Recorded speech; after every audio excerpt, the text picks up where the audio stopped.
Hello and welcome to our group project. It's over Gap Inc. Refashioning Performance Management. It's by Fedoruk, Marvin Rodas, Reese Wellings, Logan Miller, and Mason Mitchell. So basically, in the case background, we'll be talking about the history gap, the industry synopsis, and the introduction to GPS program, which is what the case is mainly about. So Gap was founded in 1969 by Donald and Doris Fisher. It grew very quickly, getting 25 locations by the time it was 1973. It's only 4 years. They bought out Banana Republic in 1983 and Old Navy in 1994, which would probably be their two biggest clothing apparel lines that they have, I would say. They have some more, but those are like their two main ones. Um, Mickey Drexler became CEO in 1983 as well. And whenever he was introduced, like the revenues were just under 500 million a year, which is pretty good for back then. And then by the time he retired, they were at about 10 billion. So that's a pretty good jump, I would say. Um, so basically, the industry that they're in, they specialize in various clothing apparel. They sell products through retail and online. They got 3,200 locations in about 50 different countries, and then online they sell to about 90 different countries that they ship to. So pretty global. Their competitors include like Abercrombie and Finch, American Eagle, Hollister, and basically any other like clothing apparel you can think of that's out there. That's their competitor. Um, so the introduction to GPS, which is what the case is mainly about, it stands for Growth, Performance, and Succeed. Basically, after the recession in 2008, the company, like every other company back then, kind of took a little bump the road. And so by the time it was 2013, they wanted to change a few things. They needed to increase performance, all that stuff. So they mainly wanted to focus on the managerial staff, to start out with. And so they hired Olander Crane to be in charge of it. And with the help of him and a bunch of his colleagues, they did a lot of research and they came up with GPS.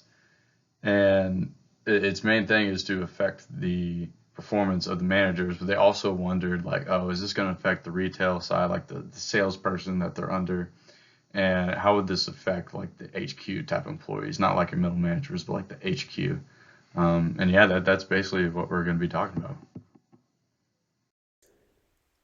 So the central issue that we see in this case, we ended up splitting it into two different parts.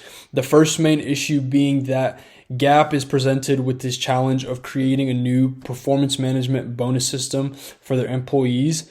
The old system that they were using in order to kind of give their employees yearly feedback and then base their bonuses off of was not accurately doing that. And so it left employees kind of confused, unhappy, and unmotivated to continue working and growing in their positions within the company. So it was important for Gap to solve this problem in order to keep their employees motivated and just to solve it. If the issue was not resolved, then Gap would risk having employees perform lower and see an increased employee turnover as time went on. Maybe not in the short term, it wouldn't have affected him as severely, but as time went on, definitely employees would not want to stay at a place that didn't value them and didn't accurately award their performance. So, under the leadership of Rob Olander Crane, Gap came up with a new bonus management system, which they call GPS, or Grow, Perform, Succeed, and they implemented it at their San Francisco headquarters and other local locations on a smaller scale. And so this kind of led to our second part of the central issue, which is that although the new system ended up being pretty successful, within the first year, they saw an increase in employee performance and a shift in the company's culture around employee feedback and bonuses. But although it was successful, this created another central issue, which we see in the case, is that they were faced with the decision of how to implement the system company-wide. Gap is a very large company.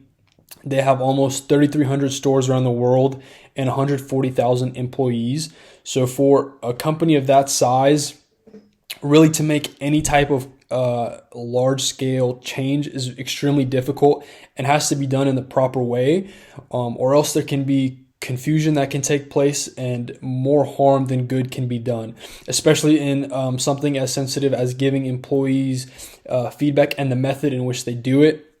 As well as bonuses. It's important for them to implement this in a way that will actually work long term for everybody.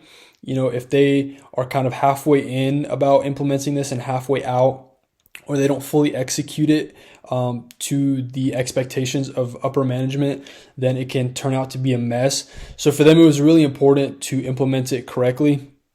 And that's kind of the central issue that we see in this case. And next, we have the few possible solutions that we came up with in order to solve this. So we have our 3 possible solutions. They are gather, test, and to accommodate. I'm going to go through these one by one and take a few minutes to explain what each of these really means. The first one is called gather, and this one is all about respecting the existing culture that exists within retail store levels. This is a culture that is going to cooperate with that high turnover ratio. That's because people only work there part-time or over the summer. And it's also going to be a culture that preserves that level of efficiency that customers are used to when they walk into the doors. And the last thing we need to do is come in and bulldoze everything down and make all our employees feel uncomfortable with a new and drastic management shakeup that might not even be applicable. And the idea here is to securely identify through the most accurate sources, which would be first-hand sources, through anonymous surveys, phone calls, and face-to-face meetings. We gather all the information from the most amount of employees who work at retail level locations, and we use their feedback to decide if we need to implement new management or not. And the second solution is called test. And this one's going to be all about where the retail store locations are inside the organizational life cycle, which is going to be maturity.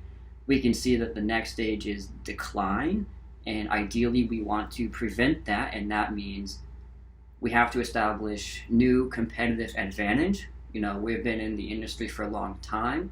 We kind of know our competitors, we know what our customers expect, and ideally implementing new management is not something that's going to affect any of these things, but you never know. And also keeping in mind that we're trying to keep prices as low as possible to not affect our bottom line at all. And that is something that is directly associated with our low-cost leadership strategy, meaning we're trying to keep prices low for our customers so that we don't lose them and that they can continue to indulge upon our brand and what they like about it. So this solution is keeping all of that in mind, and we're going to implement the management strategy that was adopted by headquarters recently, but we're going to do it safely. We're going to dip our toes in the water instead of plunging head first, because you never know how this turns out, and we're going to select a few locations here and there around the country, and over the next few months, maybe a year, we observe how they do, and if they do well, maybe we adopt a few more stores and we continue to observe, and eventually we can come to a consensus based off of this data if we should fully implement this management across all retail store locations or if we should not. The third solution is called accommodate, and this one is going to be focused around the arguments of efficiency versus motivational approaches to management. At a retail level, we're probably looking at the efficiency level of management. We're trying to get customers what they want as quickly as possible through face-to-face contact and helpful information, being quick at the cashier register, helping people find stuff when they need to, getting people into the changing rooms and outside of the changing rooms. And this is something that's going to have a lot of high task identity. We're able, as an employee who works there, to see the customer come into the store and leave, but contrary to something like headquarters, which might have a lot of high task significance, being at a retail store level, you're probably not going to have a whole lot of meaning coming from helping people buy a bunch of clothes.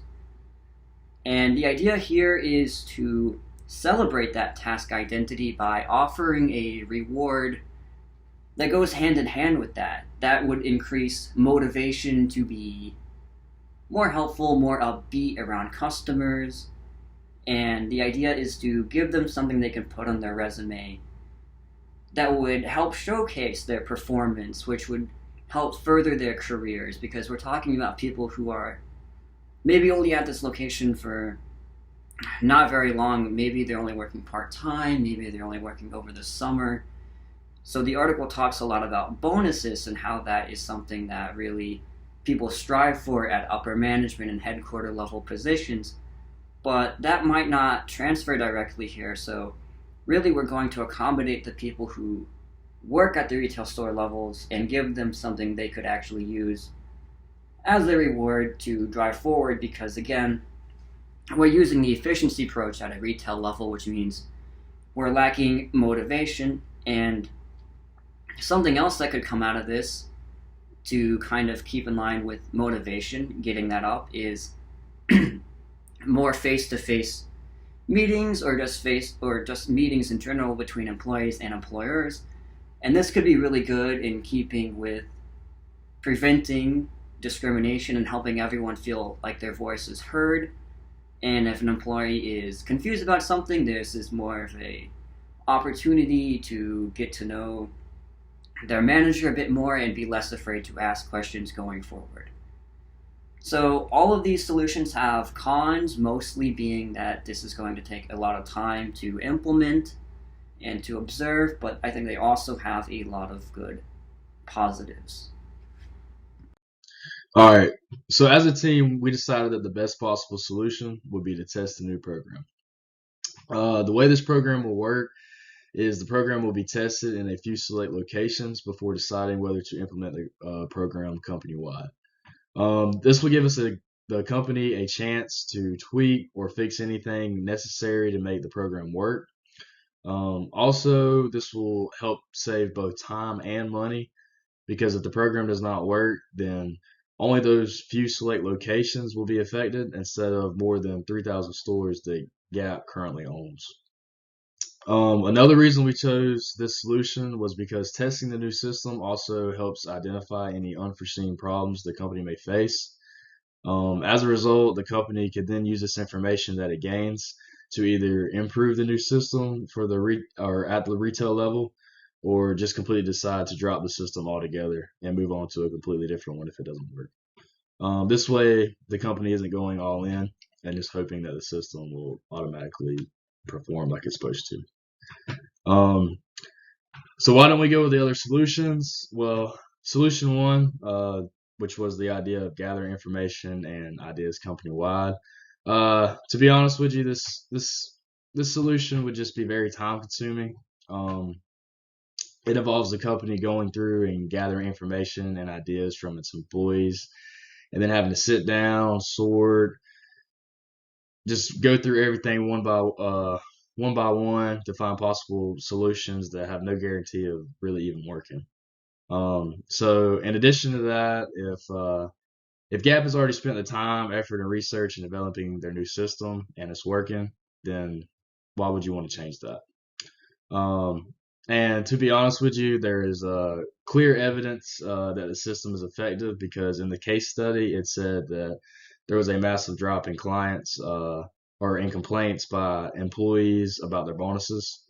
The new system also allows managers to meet with employees on a regular basis, which this helps improve company growth and make employees feel like a bigger part of the organization. And remember, there's a good quote that says, if it ain't broke, don't fix it. And I believe this applies to that situation. And lastly, solution three, this thought about modifying the existing program to accommodate where it's needed. To be honest with you, this really wasn't a bad idea. However, the company won't know exactly what to modify or accommodate in the program, retail-wise, until they first test it out.